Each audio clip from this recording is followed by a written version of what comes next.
Dan benar saja, polisi itu sedang mengidentifikasi kematian dua orang yang dikenal. Mereka berdua adalah Sopran dan Rokib.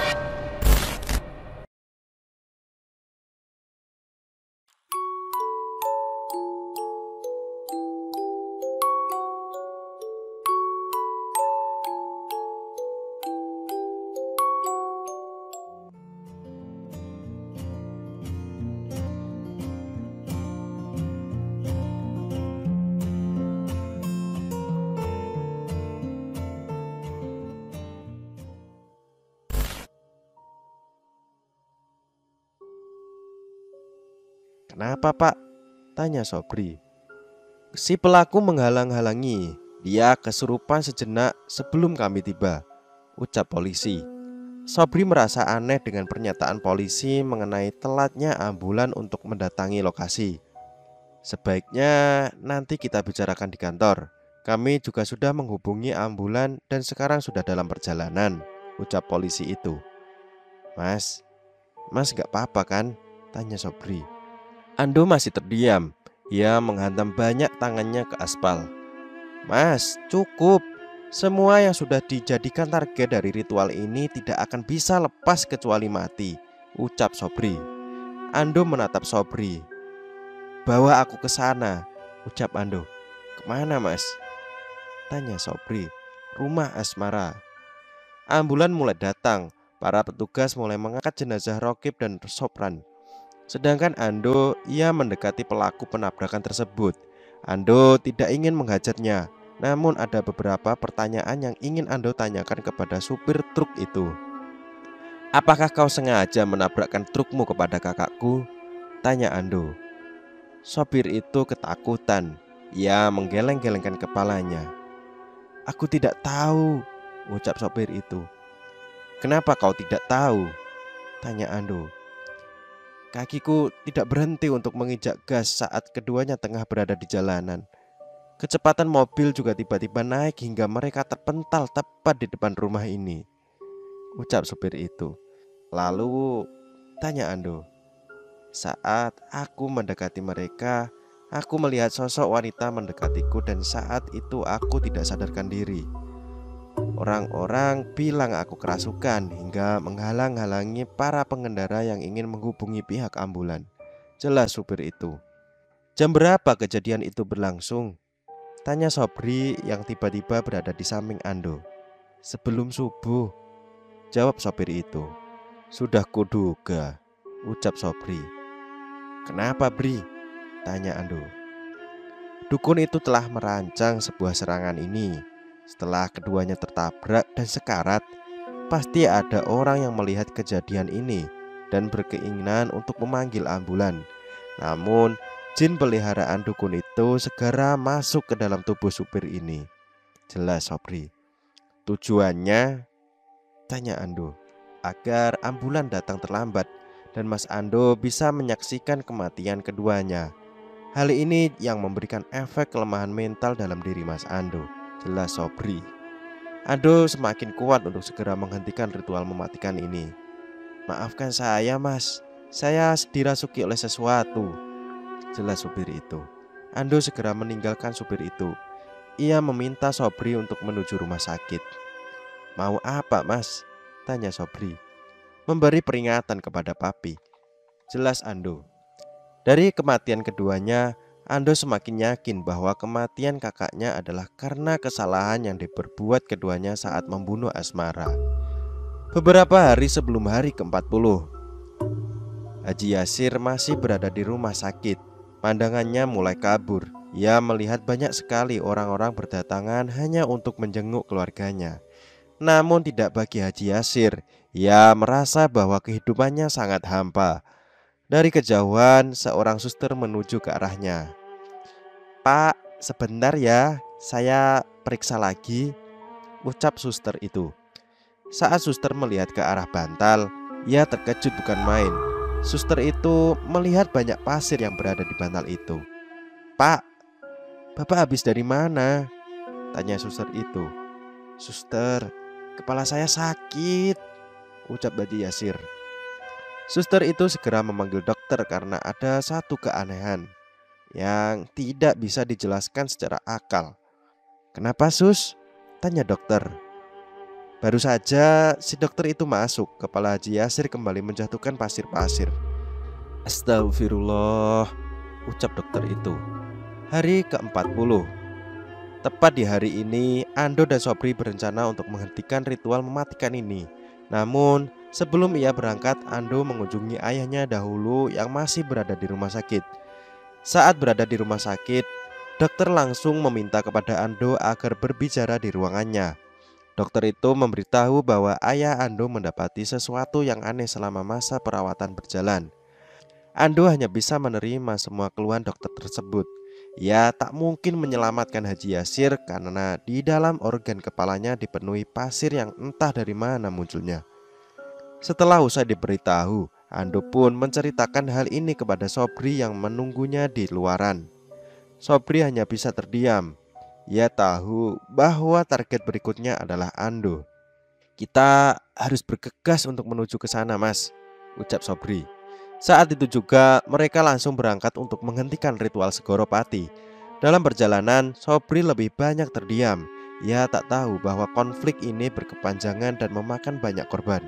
Saat memasuki desa, Sobri meminta kepada Ando untuk tetap di dalam mobil. Belum tahu apa penyebabnya, namun Sobri ingin menemui seseorang terlebih dahulu. Dari luaran, Ando melihat seseorang sedang menemui Sobri. Ya, sepertinya bukan keluarga Asmara. Sobri pun kembali lagi ke dalam mobil. "Mas, ayo keluar," ucap Sobri. "Itu ayah Asmara?" tanya Ando. "Bukan, Mas, dia adalah King Arso. Dia akan membantu kita untuk mematahkan Segoropati," jelas Sobri.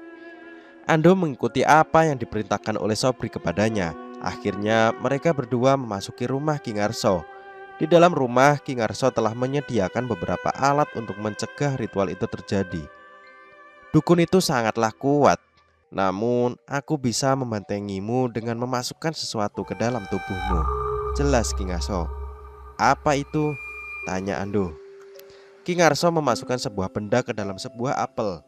Ia pun meminta kepada Ando untuk menghabisinya.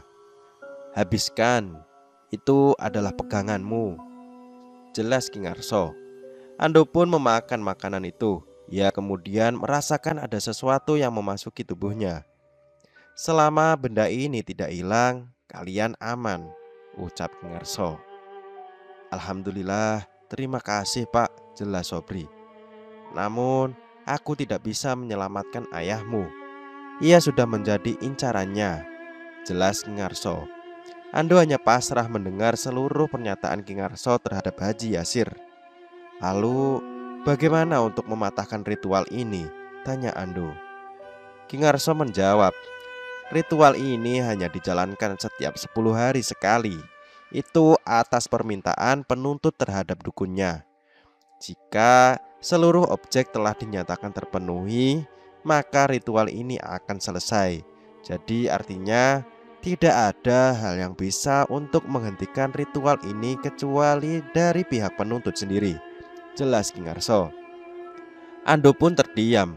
Kali ini dia hanya bisa menjalankan beberapa jam ke depan sebelum nantinya ia akan mati. "Namun berikanlah ini kepada penuntut jika kamu ingin segera menghentikan ritual itu," ucap King Arso sambil memberikan sebuah botol berisi air. Air ini adalah air permintaan maaf. Air permintaan maaf merupakan air yang menjembatani antara dua belah pihak untuk menciptakan kedamaian. Dahulu, cara ini ampuh untuk menghentikan konflik santet yang berkepanjangan. Sekarang, segeralah pergi ke rumah penuntut itu sebelum waktunya habis, jelas King Arso. Mereka pun segera pamit untuk selanjutnya menuju ke rumah Asmara. Tujuannya hanyalah satu. Sebelum waktunya habis, Ando telah lebih dulu meminta maaf kepada orang tua Asmara. Selama dalam perjalanan, Ando terlihat sangat tidak percaya diri. Ia lebih dingin semenjak King Arso memberitahu kemustahilan yang akan terjadi. Pukul 1 pagi, saat dimana seluruh penghuni rumah sakit sedang dalam masa istirahat, Haji Yasir terbangun dari tidurnya. Ia kemudian melihat ke arah jarum jam yang menunjukkan pukul 1 pagi. Lampu kamar tiba-tiba berkedip. Haji Yasir mulai panik. Seluruh ruangan menjadi sangat panas hawanya. Dari luar ruangan berjalan sosok wanita dengan rupa yang mengerikan. Haji Yasir tahu wanita itu adalah sosok yang selama ini menjadi ketakutan dalam dirinya. "Pergi!" teriak Haji Yasir. Wanita itu menembus tembok sebelum akhirnya menampakkan wajah seramnya tepat di hadapan Haji Yasir. Itu adalah siksaan yang diterima Haji Yasir. Haji Yasir yang terkejut langsung mengalami serangan jantung. Seluruh mesin yang ada di sampingnya berbunyi secara bersamaan. Dokter dan para suster segera menuju ke ruangan Haji Yasir. Mereka semua terkejut manakala posisi tubuh Haji Yasir telah berada di bawah lantai. Elektrokardiogram, alat yang menunjukkan tentang skala naik turun tekanan jantung, menjadi tak bergerak. Haji Yasir dinyatakan meninggal dunia. Kematian Haji Yasir merupakan bukti kejamnya dunia persantetan bila dendam telah menjadikan acuan utama untuk melampiaskan kemarahan. Sementara itu, Sobri menangkap pandangan seorang pria berusia 50 tahunan sedang berjalan sendirian di jalan raya. Dia adalah Pak Sanusi, ayah Asmara. "Itu ayah Asmara!" teriak Sobri. Ando pun langsung menghentikan mobilnya dan buru-buru untuk keluar. Ando langsung menarik tangan Pak Sanusi dan meminta maaf. "Siapa kamu?" teriak Pak Sanusi. "Pak Sanusi, Pak, tolong Pak, maafkan Ando," ucap Sobri. "Sobri, kamu ngapain di sini?" "Pak, tolong maafkan saya. Saya tahu keluarga saya salah, tapi maafkan saya, Pak. Saya tak tahu apa-apa mengenai pembunuhan Asmara," ucap Ando. "Oh, jadi kamu anak Haji Yasir. Lepaskan tanganku. Ayahmu telah mati," ucap Pak Sanusi. "Haji Yasir telah mati?" tanya Sobri. "Benar, dia baru saja mati 1 jam yang lalu. Semua berjalan sesuai apa yang direncanakan," ucap Pak Sanusi dengan nada senang. Ando masih memegangi tangan Pak Sanusi. Ia meminta maaf sebelum waktunya habis. "Jadi benar selama ini Bapak yang melakukan ritual Segoropati?" tanya Sobri. "Kau tahu kan adat leluhur kita? Jangan lupakan itu. Kita punya harga diri. Kita tidak boleh diinjak-injak oleh orang-orang kota yang terus-menerus menindas orang desa," teriak Pak Sanusi. "Sebaik apapun kamu, sekeras apapun kamu bekerja, dan sejujur apapun kamu dalam berbicara, para manusia berhati setan akan terus menindasmu. Mereka semua harus dimusnahkan," teriak Pak Sanusi. "Tapi Pak, kita tidak memiliki hak semacam itu," ucap Sobri. "Sobri, kau tidak boleh lemah. Mereka ini seenaknya menjatuhkan kita ke jurang yang penuh penderitaan. Seenak jidat menyuruh kita seperti binatang. Ujung-ujungnya, jika mereka sudah benci, mereka akan menyakiti bahkan membunuh kita kan?" tanya Pak Sanusi. Sobri membenarkan perkataan itu. Ia kemudian termenung sambil mengingat saat dimana dirinya ditendang, disiram air kopi, bahkan diinjak-injak oleh semua keluarga Haji Yasir kecuali Ando seorang. "Sudahlah Bri, jangan kau beri kasihan orang ini. Dia tidak patut untuk dibela," pinta Pak Sanusi. "Mas Ando bukan orang jahat, Pak. Ia adalah manusia yang memanusiakan manusia," ucap Sobri. "Sobri, dengar baik-baik. Sekarang tidak ada lagi prinsip itu. Yang ada sekarang adalah manusia yang menyesatkan manusia. Apa kau kira setan tidak menyesatkan? Setan sekarang berada di dalam diri manusia itu sendiri. Mereka telah menyatu," ucap Pak Sanusi. "Dan Bapak juga salah satunya. Bapak membunuh Sopran dan Rokib, lalu Haji Yasir. Pak, mau sampai kapan Segoropati ini berakhir?" tanya Sobri. "Sampai seluruh keluarga Haji Yasir mati tak tersisa.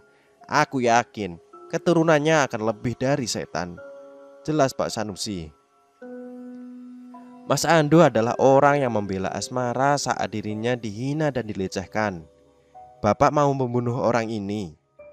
Mas Ando adalah orang yang memberikan uang untuk Asmara secara diam-diam di saat Haji Yasir tidak menggajinya. Bapak masih mau menyiksanya?"